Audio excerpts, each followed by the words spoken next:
Hello everyone, MFPallytime here. Welcome back to Path of Exile. Hope you guys are having a great day today. I've wanted to make this video for a couple of weeks now, but it got delayed because I got really sick and just completely lost my voice. More or less it's coming back. I sound a little stuffy, but not that big of a deal. Now, this is my second attempt at making a Cyclone character. I want to tell a very quick story that I've told before, so I'll try to go over it pretty quick. It took me a while to get into PoE because I was a Diablo 3 fanboy. I absolutely loved it. And one of my favorite builds in Diablo 3 was a spin-to-win barbarian that used a whirlwind and traveled across the screen really quickly, always spinning, always attacking, and always shouting as well. But the idea of the build was to constantly be moving, constantly be dealing damage, and as a result, be a very efficient farmer of items and XP alike. And when I got into PoE, I wanted to recreate that build in some fashion, and I didn't really have an idea of game mechanics, so what I ended up with was a character that got to level 55 and couldn't really progress too much further. This time around, though, I've learned a lot about the game in the past 2 months or so that I've been playing it, and I have a pretty successful build on our hands. As you can see from the gameplay on the screen, it's just kind of melting through everything it comes into contact with. Survivability is starting to become a little bit of an issue as we're entering tier 13 maps or so. So there's probably some things I could do to increase our survivability a little bit, and I want to talk about those as well. But as far as just pure damage output and recreating that experience, this does phenomenal.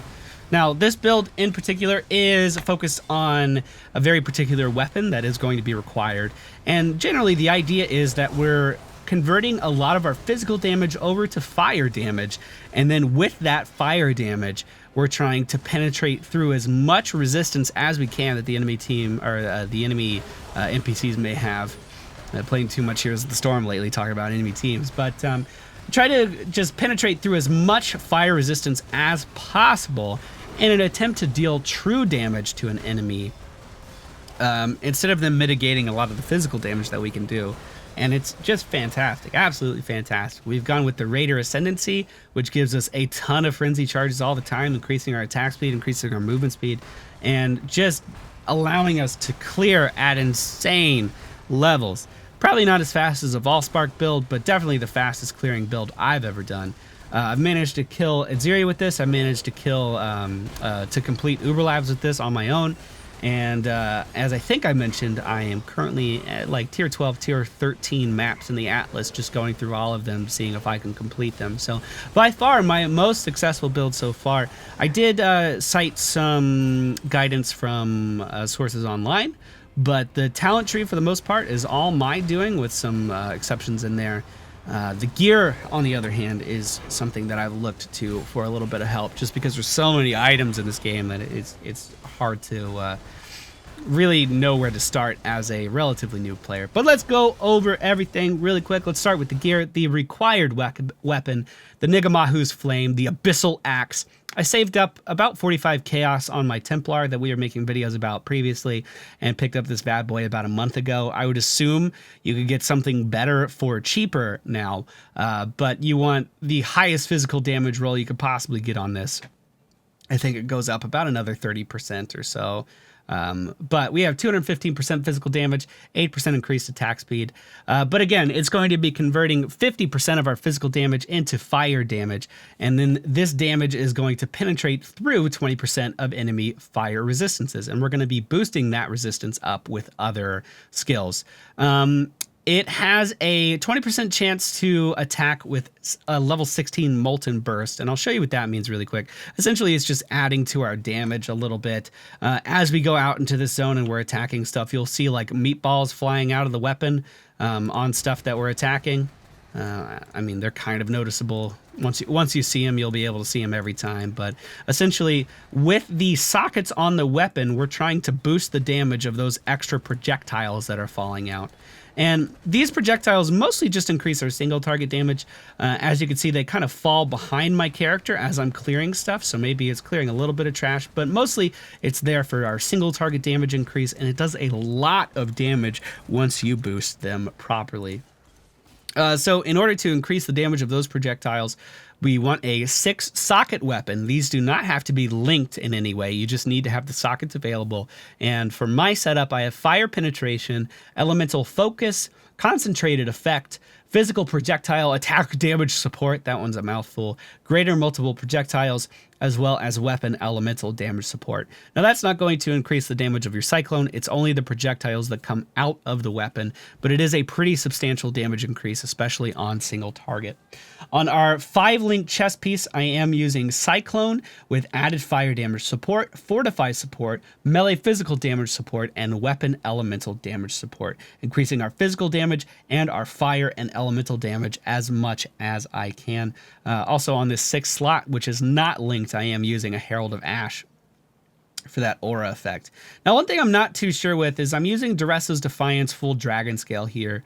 It gives good armor and evasion and good life, but for every enemy that we kill, we are going to gain an endurance charge. So you could see immediately I'm sitting at 3 endurance charges. And I am using a cast on damage taken setup with a Mortal Call in it. And I'm just not sure if that's really worth it. Because basically if I take damage, I do get the Immortal Call to happen, but the Immortal Call is not increased by any capacity. I just get the baseline Immortal Call. And as I'm getting into these higher level pieces of content, I kind of feel like I would want that immunity to last a little bit longer. So maybe losing those endurance charges immediately isn't very advantageous for us, and perhaps going with a different setup would be better. I'm not really sure. So maybe if I can get some feedback from you PoE experts in the comments, is this like second of immunity really worth it? Or should I be trying to get more endurance charges from other things? Honestly, I'm not really sure. It definitely has saved me on several occasions. Just, I feel like my health's a little too low and I could get more survivability from maybe a different setup. But anyway, that is my current chest piece. Our boots, very important to this build as well, because we want as many endurance charges as humanly possible. We are using the Dark Ray Vectors, which is going to be increasing our movement speed by 5% per frenzy charge. So that's 5% for 8 charges of frenzy. That means we move very, very, very quickly. And we get dodge per frenzy charge as well. So that's a free 16% dodge. Also, it gives us 1 extra frenzy charge. So without that particular piece of gear, we would only have 7. With those boots, we can have 8. So an overall survivability increase, clear speed increase, attack damage increase, just great, fantastic boots to have in every way. Now, another item that is really good with this setup, but I want to stress is not required. Very expensive. I think I paid 100 or so chaos for this a couple weeks ago. This is Zoph's Blood, and again, this is going to add to our fire penetration and essentially make it so we're dealing closer to true damage. It is going to slow stuff around us as well, and it does increase our maximum life by a decent amount, and it does give us a pretty hefty amount of fire resistance as well, but you know, you could probably be okay without this if you didn't want to pay that extra amount of currency. Those are all the uniques I have on my rings. I'm trying to increase my elemental damage as much as possible while also getting maximum life and resistances. You see 39% increase elemental damage on that one and 24 on this one. I could probably get better rings, but this is like all I can afford right now. My helm is just okay. It has max life, and it has resistances on it. Gloves, similar story. We have attack speed. I could definitely get better gloves. With resistances, increased physical damage on our attacks, and you know, they're pretty okay. Our belt is 21% increased physical damage, 12% increase elemental damage, maximum life of 80, and then resistances. So we're just trying to cap our resistances and get as much elemental damage as we can. Physical damage would be just as good as well. As far as the rest of our links, we already talked about our Cyclone and how that's set up. We are using a faster attack support, Blood Magic, Culling Strike, and Leap Slam. This allows us to get around pretty effectively when we aren't spinning and winning. I'm going to be honest, I don't use it as much as I should, but it does allow you to cover a lot of ground, especially when you have your frenzy charges. And the Culling Strike actually allows you to beat the shit out of a boss. If it hits 10% health, you can just kind of hop on it and completely finish it off. Another setup we are using is Blasphemy support with Flammability. flammability. Again, flammability is there to lower the fire resistance of the enemies that you are going up against. So anything with this symbol over it is getting hit by our curse, and then we just go ahead and take them out. Now, we are reserving a fair bit of our mana for that, but we have no problem maintaining that mana with our passive setup, which I will show you momentarily. And then I'm also just running 2 Vol Haste because I like it. I am almost certain that that is not the optimal setup here, but always having Vol Haste up just increases my clear speed even more, allows me to do all kinds of damage all of the time. And when one goes on cooldown, I can cast the other. If you're taking a look at my bar, you can see now that this one is off cooldown, we have access to another Vol Haste, and we can just keep this loop going, especially in breaches, pretty much indefinitely. So we're always attacking faster, we're always moving faster, and we're always able to just maintain the highest clear speed that we can. Which is fantastic. I mean, I shouldn't have to tell you that. Now, as far as like actual, you can't open 2 breaches at the same time. I didn't know that. As far as actual like killing potential, I am almost certain that there would be a better setup that we could throw in there. But this is just what I chose to do, and it's allowing me to clear maps incredibly effectively. As far as killing like really hard guardian bosses with it or something, maybe another Vol Gem for some avoidance would be better in there or something like that, but that's what I'm running with. And like I said, I really like the way it plays. Pretty much allows me to have 100% uptime in ideal situations, and really, really, really fun. I want to stress how fun that is. I think that is all of my setup. We have the Immortal Call I already talked about with the Flame Golem. We just get the Flame Golem because we're dealing so much fire damage already. You know, we might as well deal a little bit more. And I think that covers all of our sockets. As far as flasks, mine are still pretty shitty. I do have the Aziri flask just because I cleared it yesterday, and I was like, well, I'll equip that bad boy. Now, as far as the passive skill tree goes, I did go for Way of the Poacher first, into Avatar of Slaughter, then Quartz Infusion, and Avatar of the Veil. This is our Ascended class. We are a... the fuck are we? I totally forgot. I'm completely drawing a blank. We're a raider. That's what we are. I remembered just now. Oh, I'm so good at this game. And as far as leveling, it was pretty straightforward. I just went for the evasion and maximum life right away, picking up Heart of the Oak.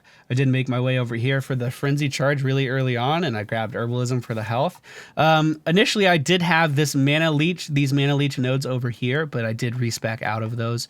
As far as these Force of Nature, like this is just here for the elemental penetration. So as you're leveling up, you don't need this. So I went straight for the health nodes into the life leech and mana leech here. These health nodes, these health nodes, these health nodes. There's a lot of health to be had on this tree here. Again, this elemental penetration as well as this fire damage penetration I picked up after I got my weapon, as well as point blank and iron grip. These 2 talents are to increase the damage of your weapon more as well. And then I just went up the left side of the tree, getting more health as I could, increasing our physical damage with axes as I could. And it's a pretty straightforward build. We did go for Resolute Technique, so every single attack we do hit, so we don't want to miss when we're trying to leech all of that health. And to go along with that health leech, I did later on pick up Vol Pact as well, which is going to let all of that life leech apply instantly. Helps a little bit with like elemental reflect, but that's still like the worst mod I've ever seen. I have a really hard time dealing with it. Overall, pretty straightforward talent tree, to be totally honest. I'm working on getting more jewel sockets now. These are so fucking expensive. 15% increased physical damage, 15% increased fire damage, and 5% increased attack speed is what I'm going for. Increased area of effect would be better, but they're like 50 chaos each right now, and I don't want to pay that at all. I don't want to pay anything close to that. I did do something that I'm not too sure about here. I did use a brute force solution cobalt jewel, and this is going to convert the strength passives in a radius to intelligence passives. And I did this simply so I could level up these intelligence gems a little bit more. Specifically the flammability, because I wanted to get more I wanted to penetrate through more resistances. However, if I were to take that out, we would gain a lot of HP because, of course, any strength node, anything that actually just gives you strength, is going to be increasing your life by a significant portion as well. So by dropping this, we lose strength because I can't equip all of my items anymore. But I think it might be better just to go in with lower gems there and just try to increase our DPS with another gem, but I'm not sure, and I was just trying that out. Again, I don't know everything about this game, but this has been easily one of the most effective builds I've ever played. I would continue to get these two maximum life nodes here because they're pretty fucking valuable with my next 2 levels, and I would probably... After that, I mean, at that point, I'm already going to be level 89. After that, I would probably just try to get any easy 2 jewels I could. Like, there's one up here. That would be 2 points to get. And I would just try to look for easy jewels from here on out. But that's the build. And it's going really well. I really like it, and I'm having a blast with it. And I would highly recommend you guys check it out if you like the spin to win mentality. Some people think it's really boring to just kind of spin nonstop, but personally I find it to be extremely relaxing and extremely enjoyable all at the same time. Like I really, really, really like it. But again, that's just me. You guys can play whatever the fuck you want to play. There's nothing wrong with that. Nothing wrong with that at all. But I hope you guys enjoyed today's video. There's going to be some streams for PoE coming up next week. I'm actually not going to be home next week. I won't be able to make videos, but I will be able to stream. And I think we're going to do some PoE streams next week as I am trying to finish off the Atlas. But that's all for me today, guys. Hope you enjoyed, and I will see you all next time. Okay, bye.